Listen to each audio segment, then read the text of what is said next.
Can entrepreneurship save the American soul? Today, a live recording of Builders Live.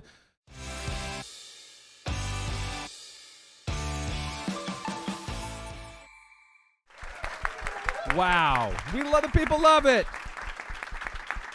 Thank you so much, friends. I'm Chris Wink. I'm the co-founder, publisher of Technically, a news organization with a community of technologists and entrepreneurs. We are focused on how place-based economic development advances economic opportunity.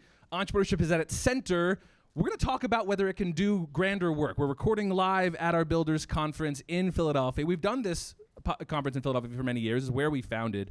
But we think this year was the right year to do our last send-off of doing it in Philadelphia before we travel, because it is the U.S. semi-quincentennial, 250 years since the founding of the U.S. So we want to talk a bit about how all of us and our work can advance entrepreneurship in our communities, whether it can do something about the grumpy mood that Americans are in. And I'm joined by three incredible friends to do that. I wonder if we could start. Introduce yourselves for both the audience and our recording, and can you give me what's your relationship to the American identity of the moment? And Rae'Mah, I'm going to go to you first, because you gotta. So tell us who you are, introduce us, and what's your relationship to your American identity at the moment? Ooh, not my American identity. Hi, guys. My name is Rae'Mah Henderson. I am a third-generation entrepreneur. My connection to the work begins really early. My mom was an entrepreneur by survival, not by choice. Lost her job during the dot-com recession, and so I have a lot of early experience with what it means to hustle. And that translated into me wanting to work with startups. I realized the struggles of small business, and so I got into that a couple years ago, and now support founders by investing through SSBCI dollars in Alabama. But I think my relationship with the American identity, I don't want to give some basic answer like hopeful, but we're going to leave it there for now. Maybe I'll have something else later. Well, that's telling. Hopeful. Victor Hwang, will you do the same?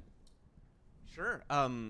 And this is so awesome to do this in person. I to actually see some of you live like this is awesome. My parents came to this country as immigrants with $300 and 2 bags of laundry in search of the American dream. And so this idea of America as like a place where you can come build your life, the original promise of America, hasn't always been perfect, but that promise was set out a long time ago. So that is something that I think is very near and dear to me. And then as part of that journey, 6 years ago, I and a group of people launched this effort called Right to Start. It's a campaign to try to renew the original promise of America. We launched this, Right to Start has launched this campaign called America the Entrepreneurial, specifically as part of this semi-quincentennial. I call it the quarter millennial, other, 6 of one, half a dozen of the other. But this idea that we actually can take that original promise of America and use that to remind this country of what is possible here, that you can build a life. In fact, that should be the promise that America makes towards you. So we'll talk about that more, and I think this country just means a lot to me, and I think we should do our best to fight to save it. Yeah, Pavlana. My name is Hollie Mackey, and a little bit different. I'm like, thanks, colonizers. I'm glad y'all came here to start. Why'd you look at me when you said that, Hollie? So I come from the Northern Cheyenne Reservation in southeastern Montana. I'm the CEO for the NSF AgTech Engine in North Dakota, something that I'm really proud that I get to work with a team solving for global food security. So we work with youth-inspired research, ecosystem development, commercialization. We have a team here I'd love to introduce you to, but also folks like this to have big conversations about what we're doing, because I think the work that I'm doing is so connected to opportunity and hope, and thinking about the ways that access is not always equalized across different types of communities. So we're focused on rural economic development, rural entrepreneurship, and actually solving problems that are necessary in the world, right? I think one of the pieces that I just kind of keep coming back to when we're talking to startups and founders and entrepreneurs is, they all have these big ideas, but no one bothers to talk about the people who might actually be needing to implement them, and they come at them. And so we reverse that model where we have really smart farmers on our R&D teams working with entrepreneurs. And so I think it connects so deeply to my identity, where any farmer, or if you have farmers in your background, will say, like, I'm a 5th generation, 6th generation, 7th generation farmer. And my commitment to this work is much different, because I can say that's cute, right? Like, I'm a 250th generation farmer on this land. And so we've been able to really think about cross-cultural connections and the ways that the interests can converge.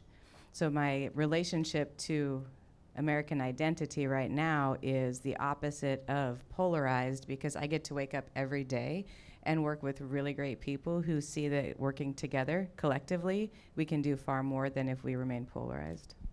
Everyone in this room, one form or another, puts entrepreneurship at the center of somewhere in their work and their discipline. Ecosystem building, traditional economic development, organizing, whatever. And we're going to talk a bit about, in this conference, why. But it polls real well, according to some great work from Right to Start and others. One of the most trusted titles you can have is entrepreneur. We trust an entrepreneur more than our priest in polling data. Why are we still talking about nibbling at the edges of policy strategy in our local communities? If this is so universally accepted, why are we doing meetups about how do we fund this work? How are we doing organizing around how do we advance this work? If it's Democrat, Republican, blue state right, rural, urban, everyone's pro-entrepreneurship. Why are we still fighting for it? And Victor, I'm wondering if I can look to you first, because essentially this has been your life's work. Why are we still fighting for it? I think this country got so used to this idea that we're this startup nation, that we're this entrepreneurial place, that we just kind of started taking it for granted. And just like everything in life, if you take it for granted, it starts to wither away. And that is actually indeed what's happened to entrepreneurship. Is it's something that we just assume this is an entrepreneurial country by default because this country started 250 years ago. But if you look at the data and you look at the polling, it shows that people feel it's harder and harder to do it. The Wall Street Journal just had a poll last year that's they found about 2/3 of Americans say it's harder to start a business today than it was in their parents' generation. And that's subjective, but it points to this deeper truth. And we did a poll, and 92% of people say it's difficult to start a business, half of which say it's very difficult to start a business. But this idea that it's universal is very deeply felt. We asked Americans, is it important to the future of America that everyone's got a fair opportunity to start and build a business? 94% of Americans agreed with that sentence. It's about the only thing we agree on in this country, is this idea that you deserve a shot if you want to take it. And so we have this thing that we all agree on so much, yet we've kind of let it just slip. And so the question then is, well, what happened? And then how do we bring it to the front? And I think the opportunity is that we've got a chance to remind this country why we are a country and what the point of it is, which is to serve the person that wants to build something that benefits themselves, their family, their community, the rest of society as a whole. Like that should be our customer in the economy. But we've just kind of lost track of that. And if you think about what our economy is, the main purpose of it has been to consume stuff as opposed to make stuff. And so we need to shift it again from just consuming stuff to making stuff and building the future. It feels so much that we have let some rot happen at our core. And Rae'Mah, incredible job killing that fly. No, it's great. It was a live fly to make sure you know that it's a live recording. So much it seems to rot at its core. And you look at this trust reduction of the last 50 years. The survey that I thought was interesting was the percentage of Americans that feel that their contributions to taxes are for the greater good. That has been slipping. Like all of these ways that we get at the idea of the shared project. Why do I pay taxes? Because at the end of the day, the roads get fixed or whatever. There's like all of this that's kind of getting eroded down.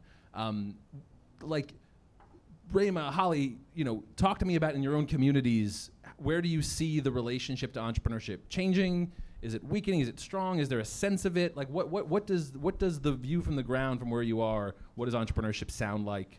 How do people feel about it? Rae'Mah, I'm thinking of you given so much organizing you do in Alabama. Oh, thank you. I will say I think a lot, I feel like this, no one has said it, but I feel like there's this consensus of is entrepreneurship heading towards this dinosaur era? Am I going to tell my kids, once upon a time, there's this thing where you could make bread and sell it down to the flea market. And I feel like, there's thoughts about, a couple years ago, one of the most growing sectors as far as where VC investments were going were SaaS companies.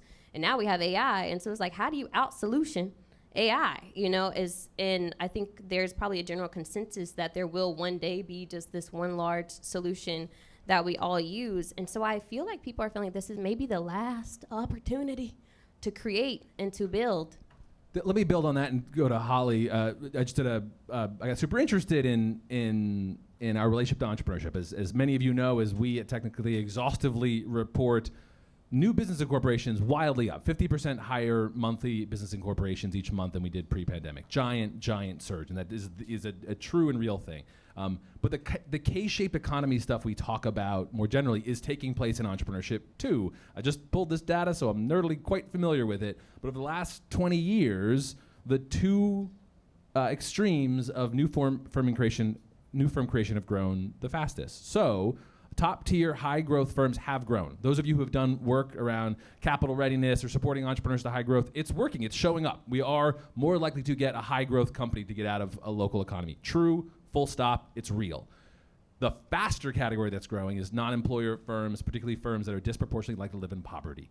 So we have a whole class of entrepreneurship that is most representative by the Lyft driver who's piecing it together, but it's not only it, but this kind of other category. I've formed an LLC. We've talked a bit about this, Victor, but I'm disproportionately likely to earn less than if I had gotten a wage. And those are the two firm kinds of entrepreneurship that are growing fastest. And that middle is hollowing out. So in the mid-1990s, $1 in $10 of US GDP went to a firm that had 50 employees or fewer. That's been halved over the last 20 years. So that middle's gone away. We've gone fast growth, and we've gone living in poverty under an entrepreneurship veil.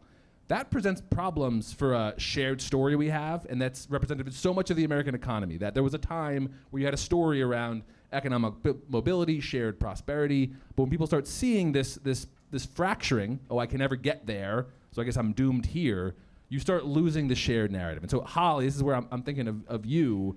Are you seeing that rot happen in your own community? Is there a bifurcation? Talk to me about how you're seeing entrepreneurship and commercialized science giving your seat. I think it's entrepreneurship is a term, right? We talk a lot world peace, or it doesn't mean anything anymore, I think, in an American context, because we've collapsed all of these very nuanced ideas together into one sort of construct. And I think your question actually gets to that, where I think there is something fundamentally at the core that is suffering. And, I look to technically, I think you all do a really good job of pulling that nuance. Annika Horn does an excellent job of pulling that out, right, in her work. But I see two ends, right? So if you're willing to take a lower wage to start your own LLC, right, then that tells me that you are purpose or mission driven, right? You're doing something for the greater good.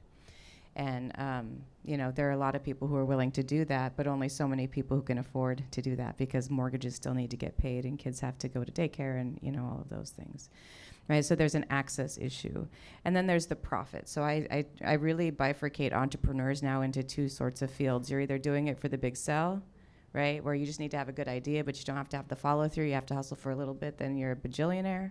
Or you're very mission-driven, purpose-driven, and you're willing to put in the work. What I am seeing in our ecosystem in particular, and again, I work with farmers. Okay? Farmers are entrepreneurs. You can't tell me that if you are in the middle of nowhere with a broken down tractor and you got to fix that you can't very quickly figure out a product that could in fact be commercialized, right, to advance that. And so I work with tribal communities, rural communities, where you can't just order a part. There is absolutely no such thing as Amazon same day delivery. Right? And so I think what we're seeing is a shift where there's an ownership that I'm seeing in the really smart farmers we work with, where they're now seeing that they are entrepreneurs and they can do this. And what they're tired of is the profit entrepreneurs building their careers and profiting off of the backs of the ideas of the people who are actually contributing to the problem, right, to contributing to solving the problem. And so for us, that's been exciting in our context, because we get to really help cultivate that and think about the ways that, tribal communities can tap into that genius, into that entrepreneurship mentality, to think about how to drive change within, reservation communities, which are typically some of the poorest communities in America. We're thinking about the ways that we can drive that mission connected to profit, right? Nothing wrong with money, but we can drive that and invest in rural communities so that money stays in the communities with the people who need the solutions. And so I would say, there's been this shift where, the fact that people trust entrepreneurs more than their priest tells me all they do is watch news clips and Steve Jobs did a great job with Apple. Because I haven't met a single person on a stage that I 100% believed had the answer to anything. But if I'm sitting in a corner bar with a group of farmers, I know that I can believe that their ideas are going to work. And so I think that there's a mismatch between what entrepreneurship is and the emotional attachment we attach to it versus what it's like in practice, because most people are not entrepreneurs, right? So people say everyone should be able to start a business. Who has the hustle to do it, right? So conceptually, I think entrepreneurship does trend well. Practically, the work that it takes to be a successful entrepreneur that is not simply interested in profiting and exacerbating the polarization we see, right, is very challenging. Yeah, so let's tie this back to storytelling, because I think one of the messages I want us to take away from this next 2 days is I think we shouldn't assume that those high polling rates for entrepreneurship will always remain the same. We see the drag down of trust in all institutions. I see no reason why our collective work couldn't lose the American trust too, if it's increasingly not seen as the hardware store or whatever kind of trope is in your neighbor's head, but it becomes like, a big tech oligarch, and it's viewed as like, I will never access that. I think that is a very dangerous, treacherous place that our work sits in right now. And I think this is a storytelling challenge we have to take into our communities. I think all of you are probably already doing incredibly meaningful program work, but I think your policymakers and your stakeholders and the collective world is questioning whether we're in it for the right reasons. So one preview of tomorrow, I do some opening remarks, and one preview that I would love to get you guys to react to. I have this theory that the story we are collectively supposed to take out into the world is to sharpen the focus of why entrepreneurship. Because I think, and I understand that I've been there, that we often, when pressed, will reflexively say, oh, well, we want to create wealth. And I think that's a dangerous place to go. And I think we should reroute the order and say, this is the technically theory of change. Why entrepreneurship? It's how we bring ideas to market, from lab research to innovation for a product. It's just simply how we solve problems for people. 2, we know, as Victor cites like gospel, we know that it's new firms create a disproportionately high share of new jobs. So not small firms, not big firms, new firms. So bring ideas to market, spark new jobs, and then the elusive dynamism that new firms beget new firms. That's why we have clustering effects. Like if there's entrepreneurs, you get more entrepreneurs. And so you get more of the other two. And then my push, and this is where I want you guys to come in with me on can we tell this story to the wider world, is wealth is a trade-off. Like if you deliver those things for our communities, if you solve problems, if you spark jobs, if you spark dynamism, sure, we welcome the opportunity for wealth creation. But you got to do that work for us first. I'm not interested in starting with your wealth creation. I'm interested in serving our communities. And then, yeah, absolutely, I want you to do it then later. And I wonder if we got to sharpen our focus collectively and say, we're here to solve problems for you Americans, so stay with us. And Victor, I will come to you again, because I know you're out there speaking in communities. Like, how do you feel any softness, or like, do you already feel like people identify with the purpose of entrepreneurship? Talk to me a bit about that salesmanship we have. Americans, I've taken 3 road trips across the country in the last several years, and as I mentioned, we've done a lot of polling. Americans are deeply entrepreneurial, even if they don't have the words to articulate it. So when you say entrepreneur, they often think it's Elon Musk or Mark Zuckerberg. That's sort of been co-opted by a certain type of entrepreneur. When you say entrepreneurship, that feels very formal and stiff to them. But when you ask them about the entrepreneurial spirit, they all say they have it, or they know people that have it and they believe in it. And so there's something about that word that we have to take back and reclaim. The entrepreneurial spirit is very much alive in America. Entrepreneurship, or small business, people have lots of locked-in stereotypes of what those things mean. So I think that this is an issue of language now, which is, all right, so what are we really supporting if we don't even have great words to describe it? We are supporting this idea that everyone's got that spirit inside them, and our job should be to nurture that and to support that.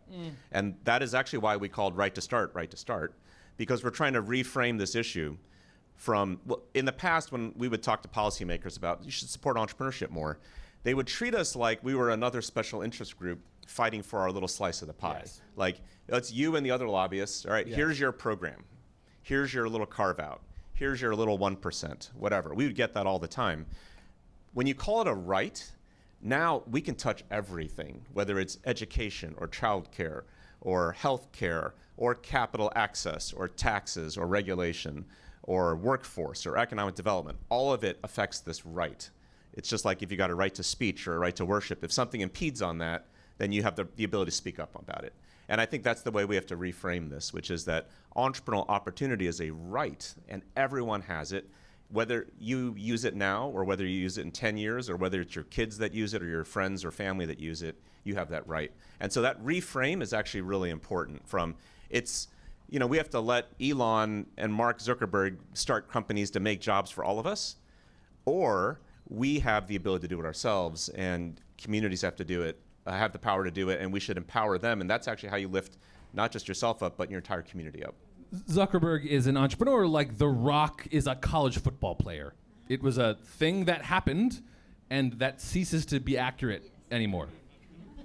Zuckerberg is a corporate CEO, which is not a problem. That is a job, but not an entrepreneur. Just like The Rock is not a college football player anymore. And I think we need to wrestle that back and say, stop using the 90% polling to couch yourself in something. You're a corporate CEO, and that's fine, but that's a different category.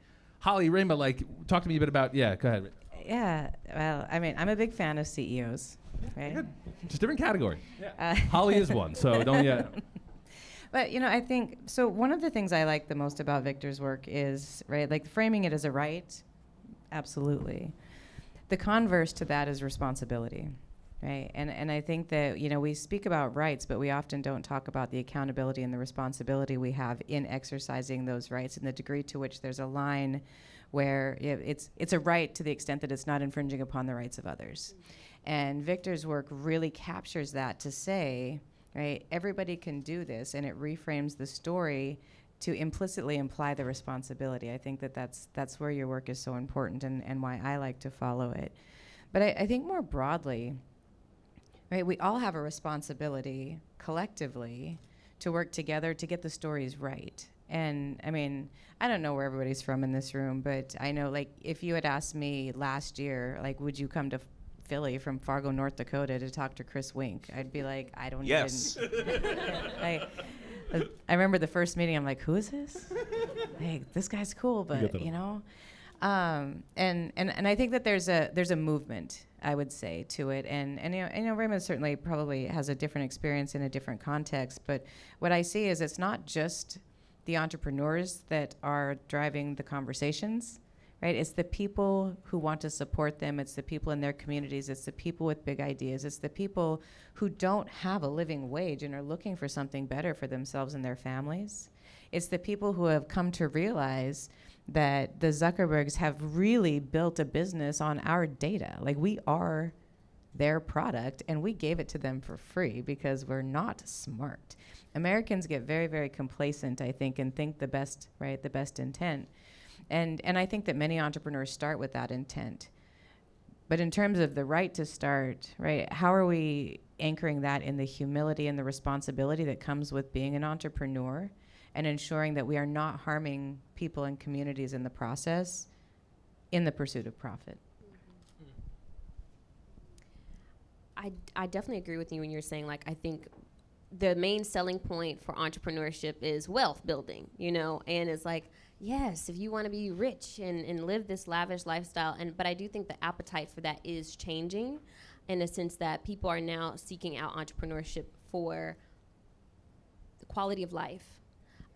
We just had some founders relocate in my area, and I'm not speaking here today on behalf of Innovate Alabama, but we just launched a capital access fund for reasons like this, to offer resources to people who their dream isn't to have this large startup and to be the next Elon Musk or Mark Zuckerberg, but more so to just offer us a new solution to the market. And seeing this new found, they opened up a vintage clothing store, and it is the cutest, most adorable little thing. And I think a lot of times when people are turning to entrepreneurship today, it's more so just for legacy. And I think a lot of times we think we're speaking about legacy when we tie that to wealth, but I think now it's just for community.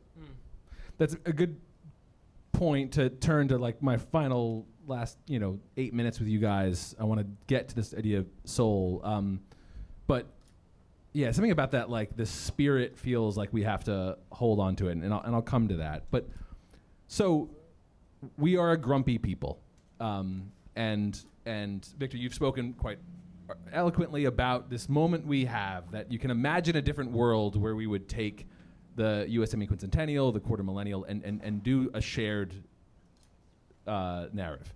I think we all know that's not the moment we are in, and I think that's quite clear. But I do think there are groundswells in lots of places in our country that do represent that. And I think this room very clearly, spanning lots of geographies and lots of work, can do that work. So I want to use our last few minutes to talk about where we do build a shared narrative. Can we save the American soul?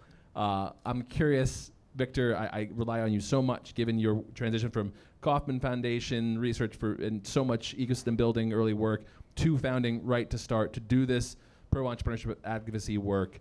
Tell me a little bit about how you're feeling on that American soul. Can it stir people's spirits? Because sometimes economic development, we go local. We only go my city, my county, my state. Can this work also transcend that to the broader national identity we once had? I think it can, and we're seeing this now with the work we're doing at Right to Start. So with this campaign, America the Entrepreneurial, that we've launched, and I should point out, I've got the Right to Start team here in different places. We've got team there. We've got a lot of the leader of America the Entrepreneurial, Kim Lane. Kim Lane, our executive director of the campaign, and we are seeing tremendous traction. We're in partnership and collaboration with the National Governors Association, with the U.S. Conference of Mayors. We are seeing pickup where they love this because it gives them something to talk about and that's positive. If you think about a little empathy for being a governor or mayor, everything they're dealing with is negative. Everybody's complaining about something. Everybody wants something from them. And when you show up and you say, there's something positive you can do that everybody loves, that creates jobs, creates wealth, lifts your community up, and you've just ignored it, they're like, what is it and how do I do it? And so we have a chance to actually work with our leaders to bring this to them and actually give them a tool to actually do something with. And if you start looking out to 2028, when I guess I would think of the quarter millennial not as a moment to say, man, we're in a bad place in this country. This isn't really a celebration, but to think of it as the start of a renewal process. Right. This is the beginning of a journey to actually reinstitute that narrative of the country and the sense of what is our identity as a nation, where are we headed, and then get our leaders to pick it up. The one thing that's true in this country still is that it's a country where the leaders follow. The leaders don't lead. If we start saying we want this thing, we believe in a certain way of, a certain set of priorities for the country, the leaders will follow, and we need to lead the leaders. That's Pastor Victor Hwang right there. You heard that collective? Yes. Well, I don't know. They trust entrepreneurs more than pastors now, according to. Oh, yeah. So, all right.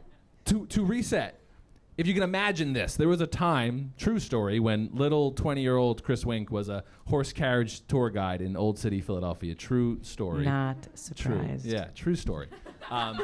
And deeply proud of this. I have still hanging in my home office the license that I had to get from the city of Philadelphia, so I can parallel park a horse carriage. This is true. So one push that I remember 20-year-old me liked to make was I loved how the story was always more truly not inside the buildings that are very beautiful and very interesting. I think powerful. But there was always, from the earliest days, protest, debate, fights, brawls. We were always an uneasy people. There was always violence. There was always dissent. And so there's an optimistic view of the story of this. We've always been here, and we have to then fight for the narrative that collectively resistance is the American story. It's not a neat, tidy, perfect founder myth from 250 years ago. Was always fighting. It was always people arguing. And I view this room as a group of people who are collectively saying, the beginning of our economies start with entrepreneurship. So if you care about wealth inequality, if you care about economic mobility, if you care about what problems we solve, it's actually good to start at the beginning, and that's entrepreneurship. So that's where we should do this meaningful work. It's where it begins. But Hollie, you and I have talked about the American soul over whiskey in Bozeman, Montana at Tim Van Recken's summit, and the unease with that, whether the American project is a good flag to rally around or too complicated to continue on. And I'm wondering how you're sitting at 250, Hollie, to take the off-the-record whiskey chats we've had in Bozeman bars. Off the record to a live podcast, right? Great. Unprompted with no warning for it. Yeah, no warning. It doesn't even matter. I'm not scared. I'm good. I mean, fundamentally, right? Like, the settler colonists were grumpy people and trying to like flee oppression, right? So why wouldn't entrepreneurship be like first and foremost in their mind? Like, why in the world would you go across an ocean, start over, steal all my people's land, put us on reservations simply to exist, right? So that's my grumpy on that. But more broadly, I think that, you know, a soul is an interesting concept to tie to this, right? And I'm working with federal funds, so I think like in terms of the federal government, and I'll talk on a panel later today about it, I think there's some promise there. But souls don't go away. And I'm thinking about like a lot of my like Southern Baptist friends who I know are in this room right now. Like when you are in church, because I'm not Christian, right? But this is also true of my culture and my beliefs, and probably many of yours who are not Christian or tribal. The souls don't go away, right? And so I feel like there's this ebb and flow that happens, but all of that entrepreneurial spirit is with us. Like anyone who ever was with us, their soul is here, right? And helping guide us through these very troubling times, because I see it as an opportunity as well. And it's all in how you picture it, right? So it could be the end of the world. It could be dire, right? Like clearly I am still grumpy about colonization, right? That's never gonna go away. But what I am excited about are the ways that we can start to rethink the mistakes that we've made in the past through entrepreneurship and create opportunities in the way that the country was intended to be founded. Right? And I think that's the piece to entrepreneurship that's so interesting to me, where it's become, again, this elite sort of play. And over time, it's become more and more elite. And now you have to be Elon or you have to be Mark, right? You have to be Jeff. But you don't. Right? Everybody in this room is an entrepreneur. Everybody in my community is an entrepreneur. Everybody across this country is an entrepreneur in some type of way. And so when I think about that soul, what I think it's more connected to is, right, you have to be ready to hear the message, and you have to be ready to mobilize, and you have to be willing to suspend your own ego and your interest in wealth creation for yourself, and think about how we can tell a story differently, how we can tell a story better. Because when we're thinking about that collective soul, then when we leave, we're leaving it as well. And I always think about, what is that imprint? Like, what is my soul going to be leaving for the next generation of people who are going to be sitting in this room asking if at 500 years, right, we can save the American soul? And so I take it as a deep responsibility, because I think, can entrepreneurship? No. Can the stories we tell about entrepreneurship, hope, and the future change our soul, right? Save our soul? Yeah, I think that's highly possible. But I don't know that as Americans we are quite ready to grasp that we have the power to do that. And so opportunities like this show us that we all have the power to do that. Beautiful. I have a prop to close this out, but as I get that prop, Rae'Mah, I wonder what's your answer to, can entrepreneurship save the American soul? I think during troubling times, I'll say this, I think what we're realizing is that we are each other's bridge over troubled waters. Somebody's got to build the bridge. So, you know, through those solutions, I don't want to say entrepreneurship can necessarily save the soul. I don't know if it can save the soul. I don't know the correct answer to that, but I do think the traits that support entrepreneurship can. Ecosystem building, development, all of those different things. Beautiful. As we close, here's what I want to pivot toward, both what we're doing at Technically and what we hope to do with this conference. The theme of both this panel, but so much of your work and our work out here, is we are the stories we tell. If the story is one of triumph, we can be part of that. If the story is one of dissension and break apart, we will tell that story too. And so I think we are supposed to collectively sharpen how we tell that story for our communities and say, you will either lose favor in our work or join us, depending on how the story we tell. So we technically want to be part of how we tell that story. And so this conference is both about storytelling, but because we're storytelling inside of it. So as Danya called out, tomorrow we'll be playing the world's largest video game on this building that built, as you'll be able to see tomorrow, by a first-generation immigrant academic doing computer science at a university that has spun out companies. And tomorrow afternoon, we'll also be painting a mural in this room. So we'll start the mural. And that mural we're putting up in a prominent Old City which is kind of Philadelphia's historic district wall, and it's inspired by a vision statement that we are first showing today. This will be out in the main room later today. We did this in all of the communities we're in. Our fabulous newsroom spoke to many of you and people from around the ecosystems we were about what would your community look like 250 years in the future. So the Philadelphia one is here on this plaque. Thank you, Danya Henninger. And this vision will go up on a wall inspired by the mural that you'll see later today. And I'll leave it, and there's fun and charm in it. But the point that I think we all can take away, that I wanted to close with, because it's the one that I most want technically to push, is we honor no tools over the people they serve. And for 17 years, I've had a lot of very strange looks about why we do technology coverage locally. And there's always I had to push, we don't cover gadgets. There's no gadget coverage in 17 years of tech. It was always you guys. It was always the people who might be building in technology. And I think as we enter our AI era, or if we do our entrepreneurship work, we should keep remembering the tools are in service of us, not the opposite. Entrepreneurship is in service of us, not the opposite.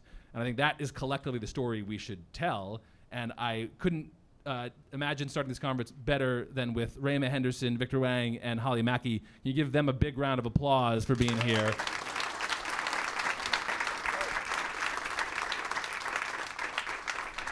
Give this guy a hand. Give This guy is amazing. Our hero. Go, Chris! You know how to get all the best people in the room. Praise me.